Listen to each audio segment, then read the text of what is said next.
童话節同苗栗鬧熱展開，行政院長劉小姐未去到現場感受兒童化嘅魅力。院長表示，頭擺經過苗栗3年嘅時間，就本對英國寫拍嘅美景想到，含下藝術時講出相關態度對兒童化嘅感覺。陽春四月過客家，已有千路七樹芽，正義長嘯進不去，原是遍地桐油花，油桐花。哇！輸人！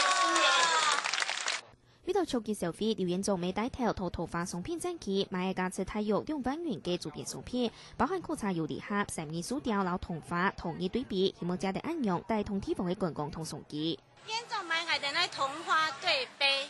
童話對杯都有引客來家哈，拿出嚟宴請客人啊，最具代表性，代表我們客家意象的杯子，佢買5組，要很感謝院長。100嘅開幕現場充滿鄉村氛圍，下邊會有請婦聯抬頭嘅舞團，將客家元素融入片腿舞台度，本人指導同形式，同時未必經驗童話節發拖揭開序幕。他們表演的團體呢，是以客家舞曲呢，結合了中東肚皮舞，仿佛呢在滿山遍野的童話林裡呢，朋友們呢可以歡熱的嬉鬧着，情侶們也可以悠閒的賞着童話。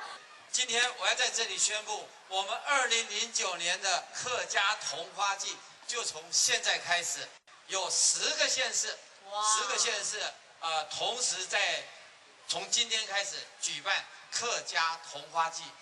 童話節今年係第8年，下邊會出嚟5000萬嘅行銷費，希望早啲上到1000萬嘅營客，勞匆匆合作82嘅送機，用法通來促進經濟變好。客新聞由於諾苗栗報道。